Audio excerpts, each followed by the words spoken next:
आदेशम। तो सोहम, सोहम क्या है, सोहम ध्वनि क्या है, इसके विषय में मैं आपसे चर्चा कर रहा हूँ और इसमें मैं अपना अनुभव भी बताऊँगा।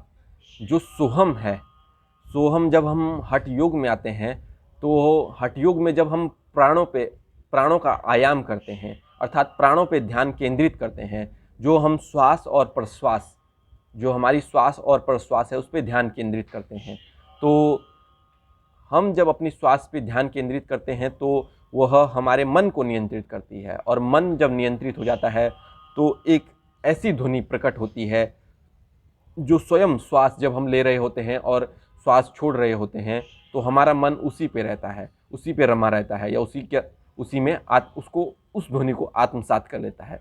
वह ध्वनि कहलाती है सोहम। यह हठयोग की एक प्रक्रिया है जिसमें हम अपने ध्यान को अपने श्वास पे केंद्रित करते हैं।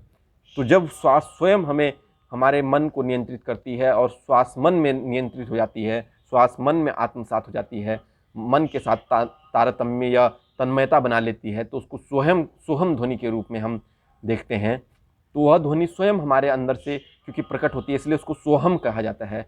वह सो के रूप में प्रकट होती है और हम मतलब कि हमको हमारे रूप में हमारे अंदर नियंत्रित होती है, तो उसको सोहम कहा जाता है।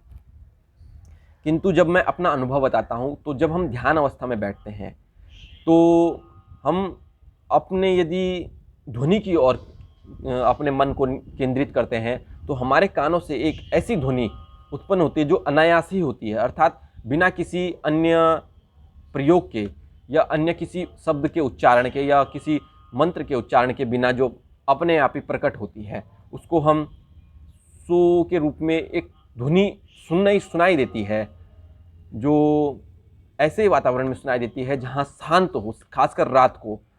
तो वह जो ध्वनि सुनाई देती है वह सोहम का एक रूप है, या उस पे जब हम ध्यान केंद्रित करते हैं तो वही ध्वनि सोहम के रूप में प्रकट होती है। तो यह एक सोहम ध्वनि का अच्छा स्रोत है। तो इसको यदि आप करते हैं तो इसमें मन को अधिक नियंत्रित करने की अधिक शक्ति होती है। इस और बिना मंत्र के आप इसको केंद्रित कर सकते हैं, और यदि मंत्र के साथ केंद्रित करें तो यह नाद ब्रह्म के रूप में या अनहत नाद के रूप में आपके शरीर में विद्यमान हो जाती है और स्वयं आपको नादानुसंधान में यह आनंदित करती है। धन्यवाद।